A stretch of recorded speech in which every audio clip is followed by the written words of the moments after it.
नमस्कार, स्वागत है आप सभी का न्यूज 21 में। मैं हूं आपके साथ हर्षदा जोशी और आप मेरे साथ देख रहे हैं दोपहर राजस्थान।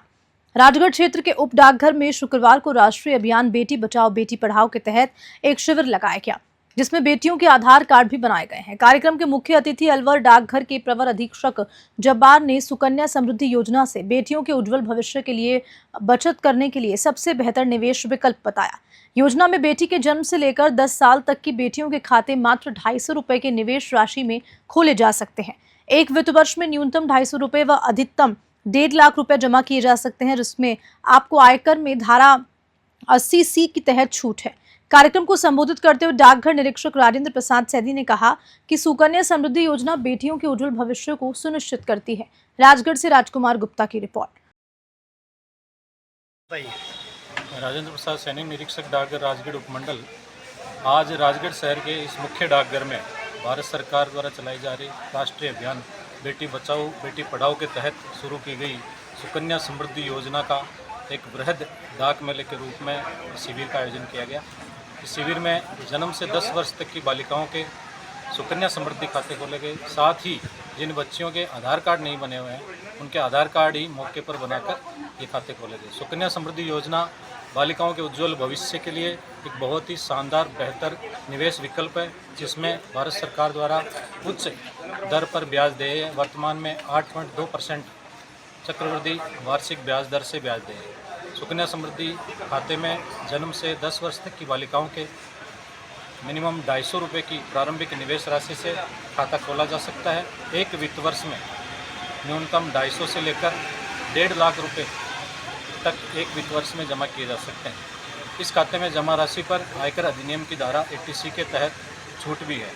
एक तरह से बालिकाओं के आर्थिक रूप से उज्जवल भविष्य के लिए और माता पिता अभिभावक की बेटी के लिए जो आर्थिक चिंताएं होती है शादी के लिए और उच्च शिक्षा के लिए, उनको दूर करने के लिए एक बहुत ही बेहतर बचत योजना है, जिसके अंदर बालिका की बचत के रूप में हम थोड़ी थोड़ी निवेश राशि जमा कराकर, और जब बालिका 18 वर्ष की होती है उस समय उच्च शिक्षा के लिए उसमें से 50% आहरित कर सकते हैं, और बालिका की शादी करने पर हम पूरा खाता क्लोज करवाकर इस राशि का उपयोग कर सकते हैं। साथ ही बालिका की उच्च शिक्षा के लिए भी हम इस खाते की जमा राशि का उपयोग कर सकते हैं। आज के युग में जब बालिकाएं, बेटियां हर क्षेत्र में अपना नाम रोशन कर रही है, ऐसी स्थिति में एक गरीब माँ बाप के लिए इस सुकन्या खाते का अहम योगदान रहेगा, जिसमें वो अपनी बचत करके अपनी बेटी के उज्जवल भविष्य के लिए राशि जमा कर सकता है। बहुत ही शानदार भारत सरकार की योजना है, जिसका लाभ राजगढ़ शहर की हर बेटी तक पहुंचाने के लिए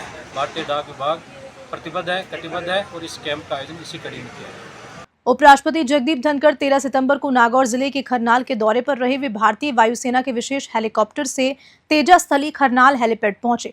पत्नी डॉक्टर सुदेश धनखड़ भी इस दौरान उनके साथ मौजूद रही, जहां जनप्रतिनिधियों और अधिकारियों ने उनकी अगवानी की। हेलीपैड से उपराष्ट्रपति लोक देवता वीर तेजाजी के मंदिर पहुंचे और विश्व प्रसिद्ध वीर तेजाजी के मंदिर में तेजाजी के दर्शन किए और पूजा अर्चना की। उपराष्ट्रपति के दौरे के मद्देनजर खरनाल के तेजाजी मंदिर में कड़ी सुरक्षा व्यवस्था रही। मंदिर में दर्शन के बाद उपराष्ट्रपति और उनकी पत्नी का वीर तेजा मंदिर समिति ने स्वागत किया। इस दौरान बीजेपी प्रदेश उपाध्यक्ष ज्योति मिर्घा, पूर्व विधायक मोहन लाल, रिचपाल मिर्घा और प्रदेश सरकार में मंत्री अविनाश गहलोत भी मौजूद रहे। नागौर से ब्यूरो चीफ मोहित रांकावत की रिपोर्ट। पाली जिले के देसूरी क्षेत्र के घाणेराव में सुधा माता मंदिर के परिसर में गणेश मूर्ति विसर्जन में शुक्रवार को सुधा माता मित्र मंडल के कार्यकर्ताओं ने गणपति बप्पा की प्रतिमा का विसर्जन किया। जानकारी के मुताबिक गणेश चतुर्थी पर्व पर गणपति बप्पा की विराजमान कर रोजाना सुबह शाम आरती और पूजा अर्चना की गई। इस अवसर पर गांव के गणमान्य ग्रामीण मौजूद रहे। देसूरी ने से जयसिंह राठौड़ की रिपोर्ट। श्री माधोपुर की ग्राम पंचायत थोई में वन विभाग ने अवैध आरा मशीनों के खिलाफ 12 सितंबर को बड़ी कार्रवाई की थी, जिस कार्रवाई में कई आरा मशीनों को जब्त किया गया। इस कार्रवाई के विरोध में C2 यूनियन और मशीन सीकर नीमका थाना के सानिध्य में थोई थाने के सामने आरा मशीन मालिकों को मजदूरों ने धरना दिया। धरने को संबोधित करते हुए वक्ताओं ने कहा कि आरा मशीनों पर हजारों मजदूर काम करके अपना घर परिवार चला रहे हैं। धरने के बाद थोई थाना अधिकारी को नीमका थाना जिलाधिकारी के नाम C2 यूनियन के 4 सूत्रीय मांगों का ज्ञापन सौंपा। और साथ ही आपको बताएं, किसान अपने पेड़ काट कर लाता है, उनको बेवजह विभाग व पुलिस परेशान करती है। जो गलत है उसको रोका जाए। आरा मशीन मजदूर किसान के रोजगार का साधन है, उनको जब्त किया जाएगा तो गलत है। आरा मशीन बंद होने पर हजारों मजदूरों के सामने रोजी रोटी का संकट उत्पन्न हो जाएगा। इसी के लिए प्रशासन जिम्मेदार होगा। इन सभी मांगों का सोमवार 16 सितंबर तक समाधान नहीं किया गया तो इसके लिए श्रीमाधोपुर प्रशासन को ठप किया जाएगा, जिसकी जिम्मेदारी सिर्फ और सिर्फ प्रशासन की होगी। श्रीमाधोपुर से रविकांत अग्रवाल की रिपोर्ट।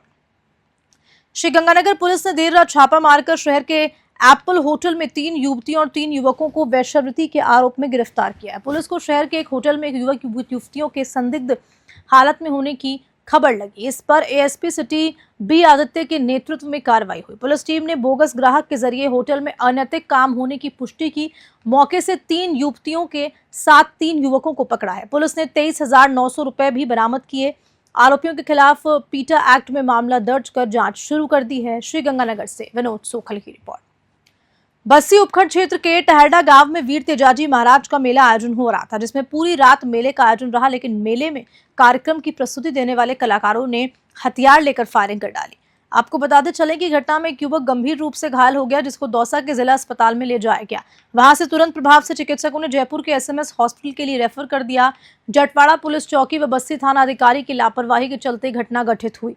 रात में फायरिंग होती रही और पुलिस गहरी नींद में सोती रही। अगर प्रशासन चाक चौबंद और मुस्तैद होता तो शायद घटना घटित ही नहीं होती, जिससे बस्सी थाना पुलिस और जटवाड़ा पुलिस चौकी की बड़ी लापरवाही देखने को मिली है। बस्सी से रामफूल मीणा की रिपोर्ट। मांडलगढ़ में टोल प्लाजा कर्मचारी की मौत का मामला सामने आया है। आपको बता दें, त्रिवेणी जहाजपुर मार्ग के गोपालपुरा टोल प्लाजा की घटना बताई जा रही है।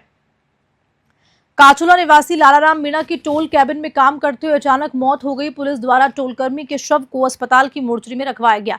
मामले की जांच फिलहाल जारी है। मांडलगढ़ से पीरू मोहम्मद मंसूरी की रिपोर्ट। जहां एक और पूरे प्रदेश में एक पेड़ मां के नाम अभियान के तहत जोरों शोरों से पौधारोपण अभियान चलाया जा रहा है, तो वहीं भीलवाड़ा जिले के मांडलगढ़ क्षेत्र में राज्य कर्मचारी हरे भरे पेड़ों पर आरी चलाते नजर आ रहे हैं। मानपुरा ग्राम पंचायत कार्यालय में हरे पेड़ काटने का मामला सामने आया है। ग्राम विकास अधिकारी में तहसीलदार से अनुमति किए बगैर कार्यालय परिसर में कई वर्षों से लग रहे पेड़ों पर आरी चलवा दी गई। जांच के दौरान पाया गया कि कार्यालय परिसर में गार्डन विकसित करने नाम पर बड़े बड़े महत्वपूर्ण प्रजाति के पेड़ों को काटा गया है। वहीं ग्राम विकास अधिकारी अंकित बंसल ने बताया कि विद्युत लाइन के पेड़ों के छू जाने से करंट आने की आशंका के चलते ग्राम सभा में प्रस्ताव लेकर वृक्षों को काटा गया है। ग्रामीणों की शिकायत पर इस मामले में पंचायत समिति विकास अधिकारी भानु प्रताप सिंह द्वारा भी अलग से जांच की जा रही है। मांडलगढ़ से पीरू मोहम्मद की रिपोर्ट।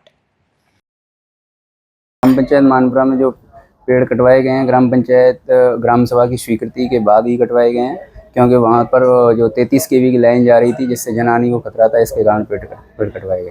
कितने पेड़ थे? 3-4 पेड़ थे जो 33 kV की लाइन से टच हो रहे थे, जिसके कारण जनहानि को खतरा हो रहा था। इस बारे में उच्च अधिकारियों को आपने अवगत कराया था? उच्च अधिकारियों को अवगत करा दिया गया है ग्राम सभा के माध्यम से, और कोई कमी होगी तो उसको दूर कर दिया जाएगा। राजगढ़ कस्बे में हर साल की तरह भी इस साल बाबा रामदेव की 7वीं पैदल यात्रा कस्बे के सराय मोहल्ला स्थित शिव मंदिर में विधि विधान से पूजा अर्चना के साथ रवाना हुई। पैदल यात्रा राजगढ़ स्टेशन रोड होती हुई गंगा बाग होते हुए बाबा रामदेव के जयकारों के साथ गांव सरेरू बसवा मार्ग स्थित बाबा रामदेव मंदिर पहुंची, जहां पूजा अर्चना कर रामदेव महाराज के ध्वजा नारियल प्रसाद चढ़ाया गया। राजगढ़ से राजकुमार गुप्ता की रिपोर्ट। आज मैं गंगाराम शर्मा सुरेर निवासी बाबा रामदेव जी का पुजारी हूँ। यहाँ आए साल 10वीं को मेला बढ़ता है बाबा के। राय की तो यात्रा आती है राजगढ़ से, बाबा का यहाँ ध्वजारोहण करती है। एक 2 यात्रा, एक सुरेर से आती है। 10वीं को बाबा का प्रसाद का भंडारे का आयोजन होता है। तो बढ़िया स्वागत होता है लोग बाबा का। समीकरण अच्छा है, सहयोग भी होता है बाबा का। मेला हर साल लगता है बाबा का 10वीं को।